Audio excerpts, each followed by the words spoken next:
你害怕呀？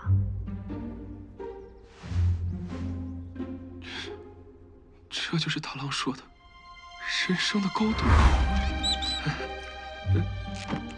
其实我对高度是有一点神经系统敏感。嗯。对了，大侠，你要干嘛？哎，我你们五朝人都太直接了。别摸了，摸到这就可以了。哎，不能往下，往下。大侠，那是我的嫁妆，小心啊！你就是用这黑匣子闪我的？不要啊！